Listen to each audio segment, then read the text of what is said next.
Shalom Bapak Ibu Saudara yang dikasihi Tuhan. Apa kabar? Saya berharap Bapak Ibu Saudara dalam keadaan baik-baik dan sehat-sehat senantiasa. Amin. Bapak Ibu Saudara yang dikasihi Tuhan, pada kesempatan yang berbahagia ini saya akan membagi berkat firman Tuhan dalam rangka ibadah Jumat Agung memperingati pengorbanan Tuhan kita Yesus Kristus. Bapak Ibu Saudara yang dikasihi Tuhan, saya rindu menyampaikan firman Tuhan pada kesempatan ini dengan tema kuasa salib Kristus. Kuasa salib Kristus. Baik, kita akan mendasari tema ini dari bacaan di dalam 1 Korintus pasal 15 ayat 3 sampai dengan yang keempat. 1 Korintus pasal yang ke-15 ayat 3 sampai dengan yang keempat. Saya akan membacakannya bagi kita sekalian. Demikian firman Tuhan. Sebab yang sangat penting telah kusampaikan kepadamu, yaitu apa yang telah kuterima sendiri, ialah bahwa Kristus telah mati karena dosa-dosa kita, sesuai dengan kitab suci, bahwa ia telah dikuburkan, dan bahwa ia telah dibangkitkan pada hari yang ketiga, sesuai dengan kitab suci. Amin.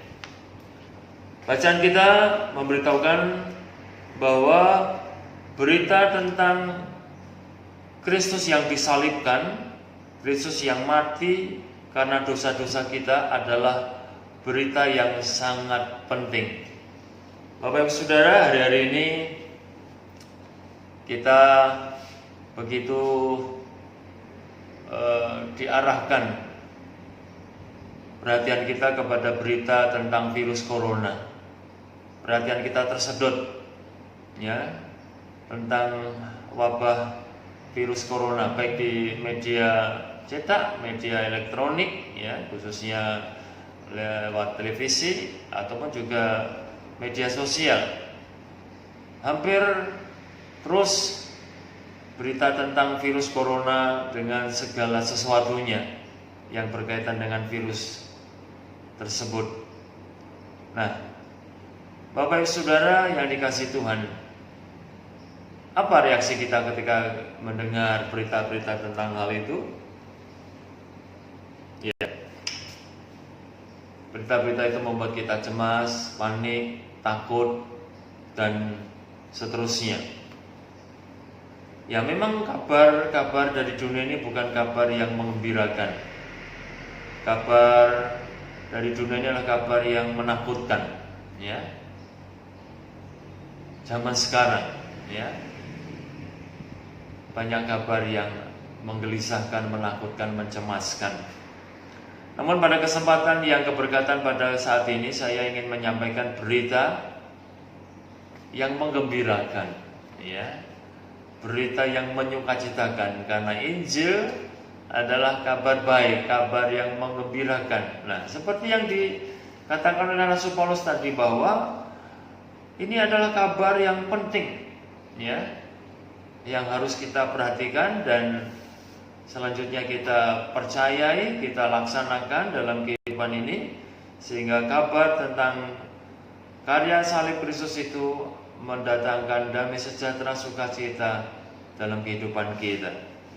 Nah, Bapak Ibu Saudara yang kasih Tuhan, saya akan menyampaikan satu pokok kebenaran firman Tuhan tentang kuasa salib Kristus. Kuasa salib Kristus itu adalah berita yang begitu penting, yang sangat penting.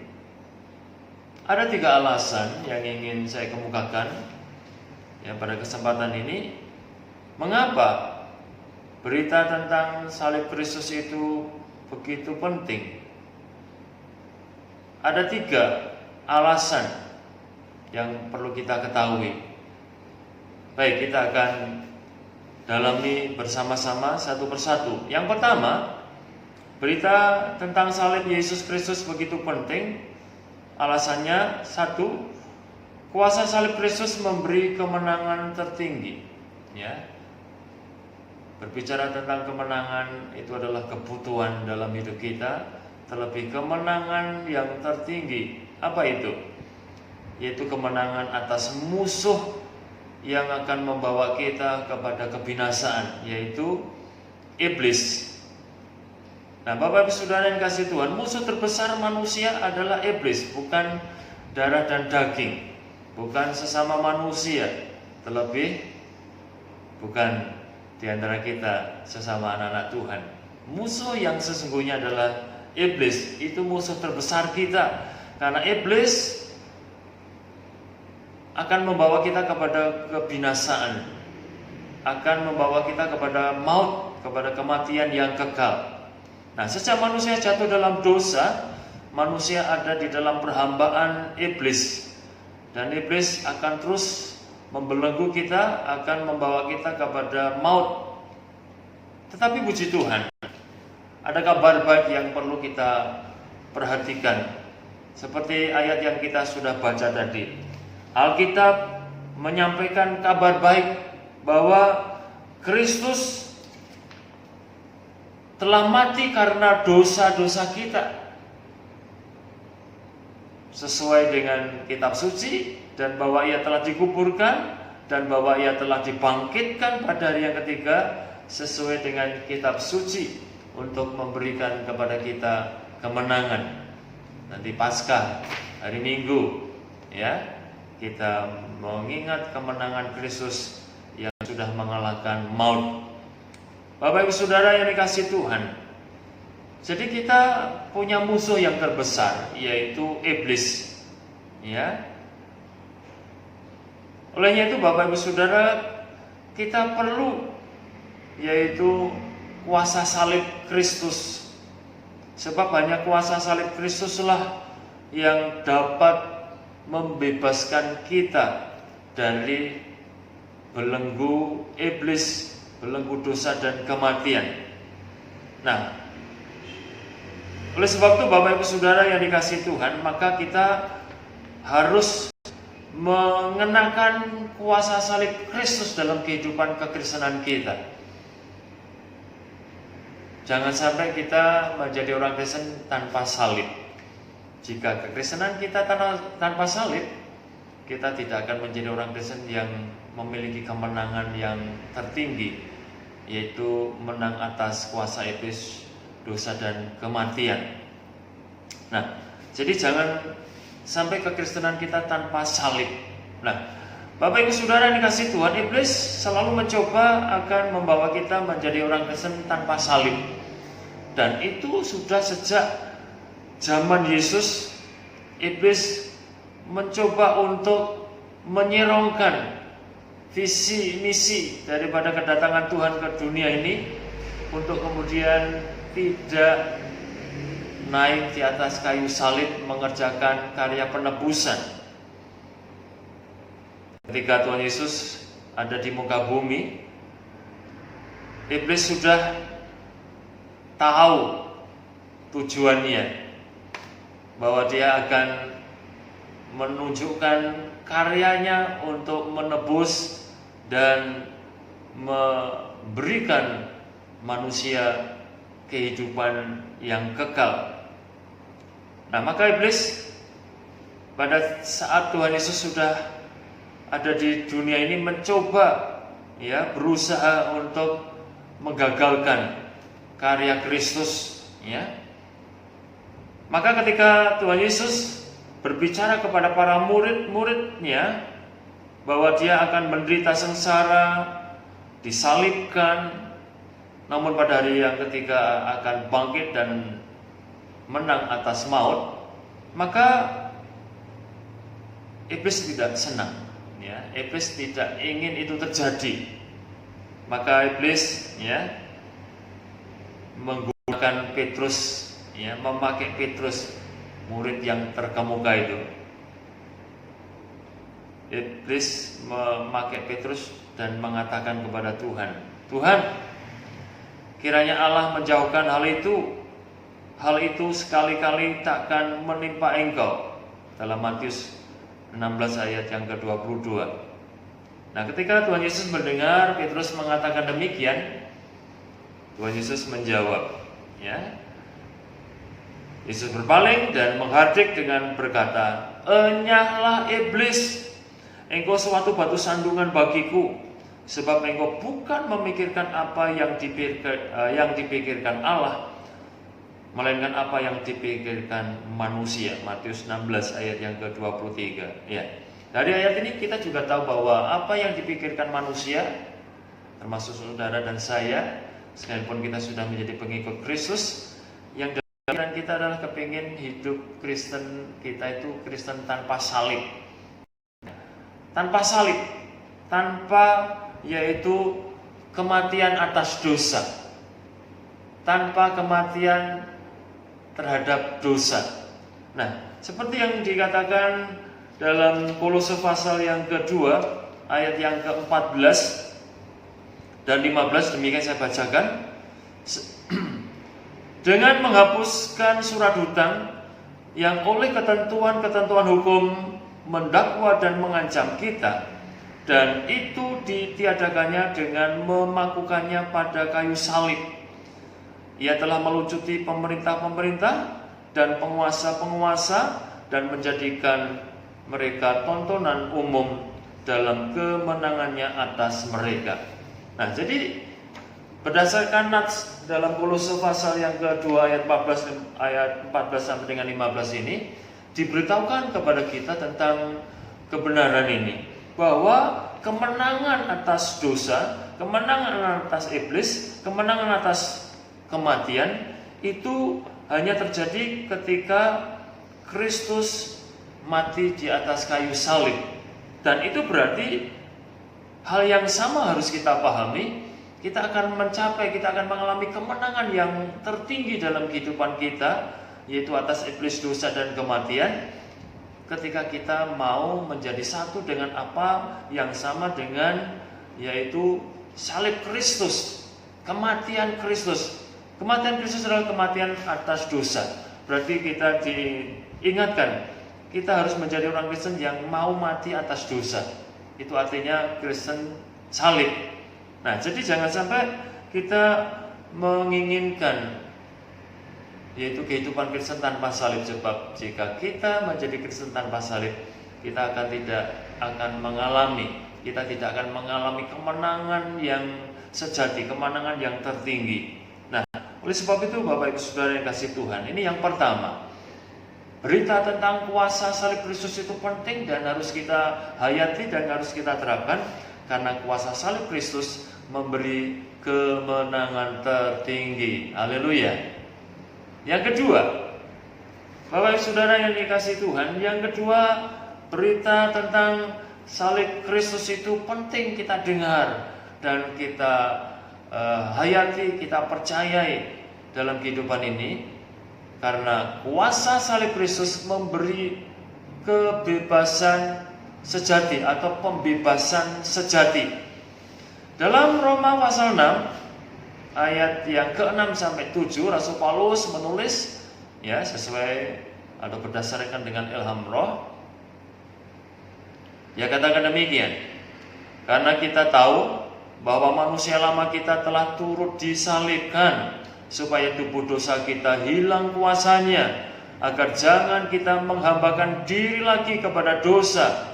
Sebab siapa yang telah mati, ia telah bebas dari dosa. Nah, jadi Bapak Ibu Saudara yang dikasih Tuhan, berdasarkan nas ini, kebebasan atau pembebasan sejati, yaitu pembebasan dari belenggu dosa, belenggu kuasa kematian yang dikerjakan oleh iblis, akan terjadi kalau kita itu hidup di dalam iman kepada Kristus yang telah mati disalibkan itu. Nah, Bapak Ibu Saudara, beriman kepada karya Kristus yang mati disalibkan, itu berarti kita harus menjadi satu dengan apa yang sama, yaitu yang dikerjakan oleh Tuhan Yesus. Nah, Tuhan Yesus mati di atas kayu salib adalah mati untuk dosa, mati karena dosa. Nah, berarti kekristenan yang akan membawa kita mengalami kebebasan yang sejati, kemenangan yang sejati itu adalah ketika kita menyalibkan diri kita, menyalibkan hidup kita yang lama, ya.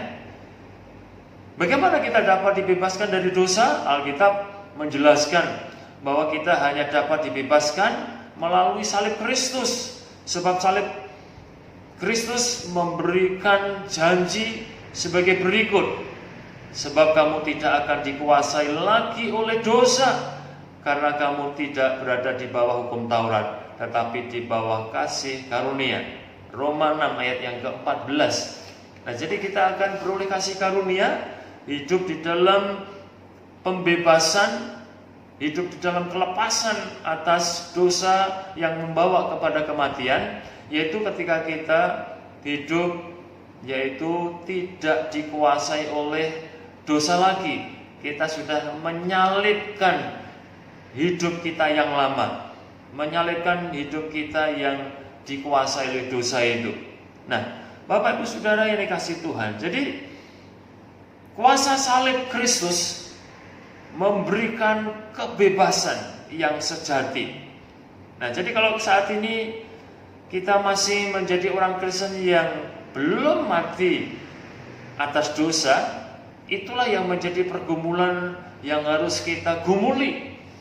Jadi pergumulan kita bukan soal sandang pangan dan papan, meskipun itu ya, apalagi saat ini kita gumuli bahwa sandang pangan papan itu perlu tersedia dalam kehidupan kita dan keluarga kita. Tapi sesungguh-sungguhnya kebutuhan yang penting mendasar yang akan membawa kita kepada kelepasan yang abadi adalah ketika kita mengalami pembebasan dari belenggu dosa yang akan membawa kita kepada kematian. Dan salib Kristus kuasanya dapat membebaskan kita dari semuanya itu. Oleh sebab itu, mari kita mau menjalani hidup Kristen kita itu hidup memakai kuasa salib Kristus. Kita mau jalani hidup Kristen itu hidup yang disalibkan bersama dengan Kristus, sehingga kita mati atas dosa, sehingga akhirnya kita pun boleh mengalami pembebasan sejati, menang atas kuasa maut dan kematian, dan kita boleh mengalami kehidupan yang kekal bersama dengan Tuhan. Nah, itu yang kedua. Berita tentang kuasa salib Yesus perlu kita dengar hari-hari ini, ya. Harus melebihi daripada berita yang harus kita dengar tentang virus corona, supaya kita berjaga-jaga dan tidak menderita atau terpapar virus corona.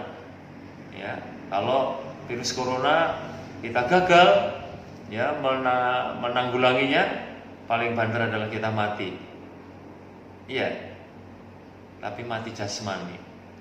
Tetapi kalau kita gagal melawan virus dosa, kalau kita gagal mematikan virus dosa dalam kehidupan kita, akibatnya fatal, karena itu berdampak kekal, yaitu penghukuman, kematian kekal, kematian dalam penderitaan, dalam keadaan yang terhukum oleh kuasa maut. Nah, oleh sebab itu maka kita harus menang dan bebas dari virus dosa dalam kehidupan kita. Ya, iman kita harus kuat, iman kita harus kebal, sehingga dengan demikian kita dapat mengalami kebebasan yang sejati, yaitu terlepas dari kematian yang kekal karena dosa. Puji Tuhan. Yang ketiga, ya, yang terakhir. Berita tentang kuasa salib Yesus itu penting kita dengar dan kita terapkan dalam kehidupan kita, karena kuasa salib Kristus adalah pembuktian cinta sejati. Ya, kuasa salib Kristus adalah pembuktian cinta sejati. Cinta sejati adalah cinta yang tetap setia dalam suka maupun duka. Amin ya. Cinta sejati, cinta yang tetap setia ya dalam keadaan apapun ya, sehat maupun sakit, senang maupun susah ya, ada uang ataupun tidak ada uang. Nah, Bapak Ibu Saudara, Tuhan mengasihi kita dengan cinta yang sejati ya. Bahkan ketika kita masih lemah, ketika kita masih berdosa, ketika kita masih menjadi seteru Allah, Alkitab mencatat bahwa Kristus ya telah mati bagi kita. Cintanya sejati, totalitas ditunjukkan, sehingga dia rela mati bagi kita. Dia rela mengorbankan dirinya, darahnya yang suci ditumpahkan, tubuhnya yang kudus dipecah-pecahkan untuk menjadi tebusan bagi dosa-dosa kita. Bapak Ibu Saudara yang dikasihi oleh Tuhan, Rasul Paulus berkata, "Aku telah disalibkan dengan Kristus, namun aku hidup. Tetapi bukan lagi aku sendiri yang hidup, melainkan Kristus yang hidup di dalam aku. Dan hidupku yang kuhidupi sekarang di dalam daging adalah hidup oleh iman dalam Anak Allah yang telah mengasihi aku dan menyerahkan dirinya untuk aku." Galatia 2 ayat yang ke-20. Nah, Bapak Ibu Saudara yang dikasihi Tuhan, Tuhan sudah mengasihi kita dengan cinta yang sejati. Bagaimana dengan saudara dan saya? Adakah kita punya cinta yang sejati kepada Tuhan? Inilah saatnya ketika kita memperingati pengorbanan Tuhan. Berita tentang karya salib Kristus itu boleh mengingatkan kita, Tuhan mengasihi kita. Sebagaimana pertanyaan Tuhan kepada Simon Petrus, "Hai Simon, apakah engkau mengasihi aku?"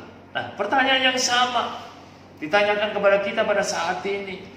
Kita tidak cukup hanya bersyukur Tuhan mengasihi kita, tapi kita juga harus belajar bertumbuh hidup mengasihi Tuhan. Saat saudara dan saya membuat komitmen untuk mengasihi Tuhan, berarti kita harus siap pikul salib. Karena Tuhan mengatakan, barang siapa mengikut aku, dia harus menyangkal dirinya dan pikul salib. Bapak Ibu Saudara yang dikasihi Tuhan, ketika kita membuat komitmen untuk disalibkan bersama dengan Kristus, memang ada godaan. Akan datang suara iblis yang akan membujuk rayu kita supaya tidak melakukannya. Iblis akan menawarkan kepada saudara dan saya apa yang telah juga ditawarkan kepada Yesus saat dia hidup di muka bumi, yaitu kehidupan Kristen tanpa salib. Bapak Ibu Saudara yang dikasihi Tuhan, daging kita itu pasti akan memberontak dan menolak kalau disalibkan.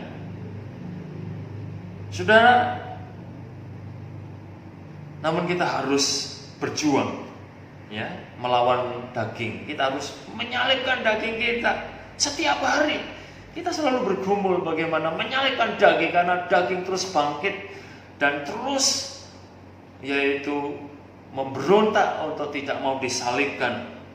Tetapi kalau kita tidak mau disalibkan daging kita akan menuju kepada kebinasaan. Oleh sebab itu, sebagaimana statement yang diucapkan oleh Rasul Paulus, ya, aku telah disalibkan dengan Kristus. Nah, saudara yang dikasihi Tuhan, itulah sebabnya kita sebagai anak-anak Tuhan, ya, bagaimana harus berjuang setiap hari, setiap saat dalam banyak hal. Kita harus terus menyalibkan daging kita, sebab kalau tidak kita berjuang menyalibkan daging ini akan menyeret kita kembali kepada kehidupan yang menuju kepada kebinasaan. Nah, Bapak Ibu Saudara yang kasih Tuhan, Paulus juga mengatakan bahwa dia melatih tubuhnya, ya. Dia katakan, tetapi aku telah melatih tubuhku dan menguasai seluruhnya, supaya sesudah memberitakan Injil kepada orang lain, jangan aku sendiri tolak. 1 Korintus 9 ayat yang ke-27. Rasul Paulus mengatakan, aku melatih tubuhku dan menguasainya seluruhnya.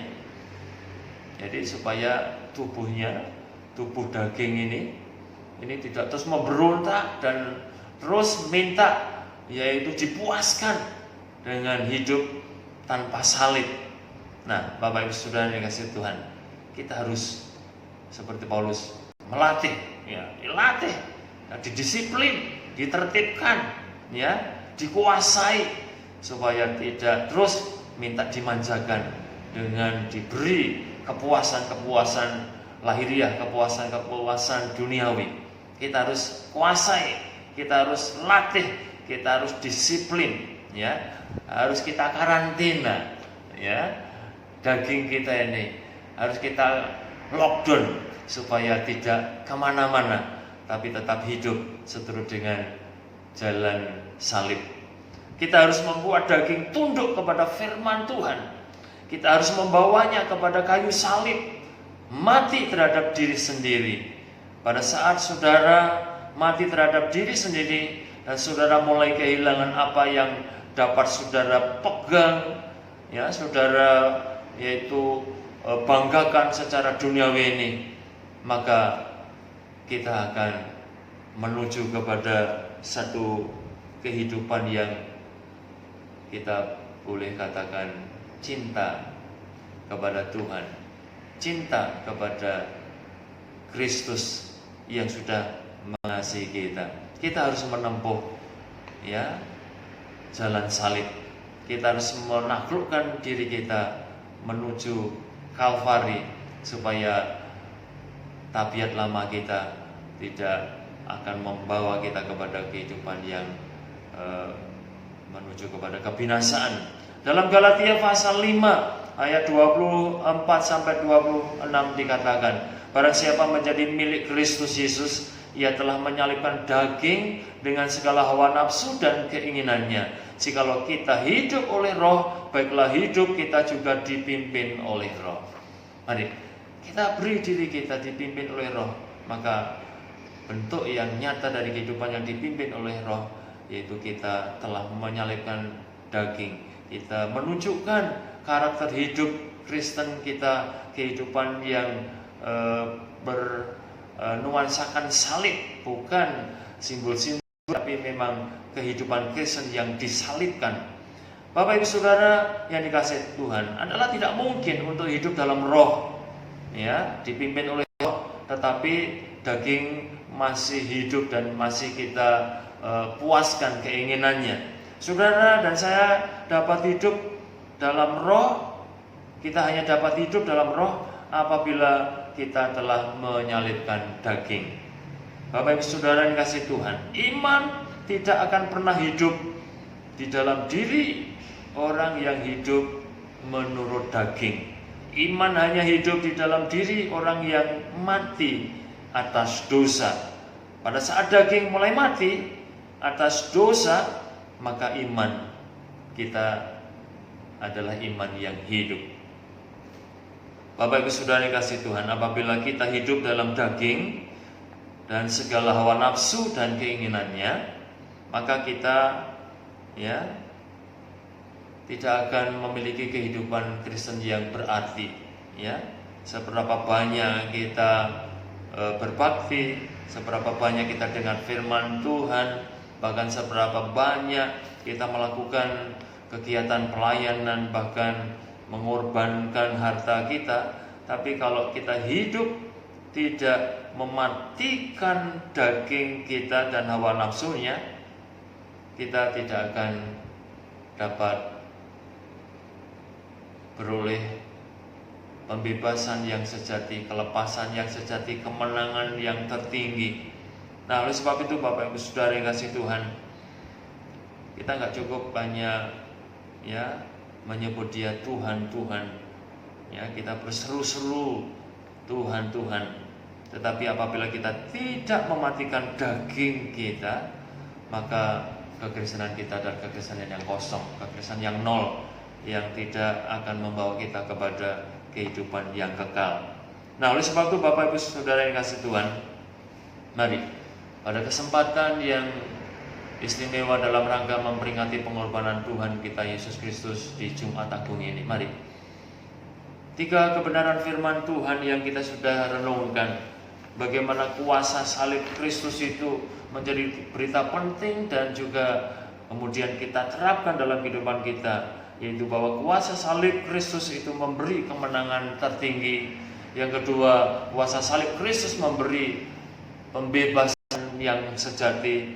Dan yang ketiga, kuasa salib Kristus adalah pembuktian cinta sejati, baik cintanya Tuhan maupun kita. Maka marilah kita menjadi orang Kristen yang saat ini mengingat pengorbanan Tuhan dengan kerendahan hati, yaitu dengan kita mau hidup mati atas dosa, supaya ketika kita sudah menjadi satu dengan apa yang sama dengan kematiannya, kita pun boleh menjadi satu dengan apa yang sama dengan kebangkitannya, yaitu bangkit di dalam kehidupan yang mulia dan kekal. Saudara dan saya harus mati terhadap diri sendiri. Saudara dan saya harus menyerahkan hati dan hidup kepada Kristus. Kita harus membuat keputusan ini secara serius dengan komitmen yang sungguh-sungguh, supaya kemenangan yang Tuhan kerjakan itu tidak digagalkan oleh iblis. Bapak Ibu Saudara, mari biarlah peringatan kematian Tuhan di Jumat Agung ini mendorong kita untuk komitmen dengan penuh kesungguhan untuk kita meletakkan hidup kita di tangan Tuhan, dan mari kita berjalan di jalan Dolorosa, jalan salib, untuk menuju kepada kehidupan yang penuh kemuliaan, penuh dengan sukacita dalam keabadian bersama dengan Tuhan. Puji Tuhan, biarlah firman Tuhan memberkati setiap kita pada saat ini. Amin. Mari kita berdoa. Bapa, kami bersyukur untuk firman Tuhan yang mengingatkan kami tentang karya yang begitu penting yang Tuhan sudah kerjakan. Hari ini kami mendengar, tapi biarlah kami tidak cukup hanya mendengar, kami mau mengambil bagian yang sama seperti apa yang Tuhan sudah kerjakan. Sebab jika kami sudah menjadi satu dengan apa yang sama dengan kematian-Mu, kami akan boleh menjadi satu dengan apa yang sama dalam kebangkitan-Mu, yaitu bangkit dalam kemenangan dan kemuliaan, karena sudah mengalami pembebasan yang sejati, kemenangan yang tertinggi atas iblis, dosa, dan kematian. Terima kasih. Kami mohon terus kuatkan iman kami, teguhkan kami, supaya kami terus dapat berjalan di jalan yang seturut dengan kehendak Tuhan. Terpujilah nama Tuhan. Dalam nama Yesus kami bersyukur dan berdoa. Sekarang saudara, terimalah berkat Tuhan. Kiranya kasih karunia serta damai sejahtera di dalam nama Bapa, Anak, dan Roh Kudus menyertai, memelihara, dan memberkati saudara mulai saat ini sampai selama-lamanya. Haleluya. Amin.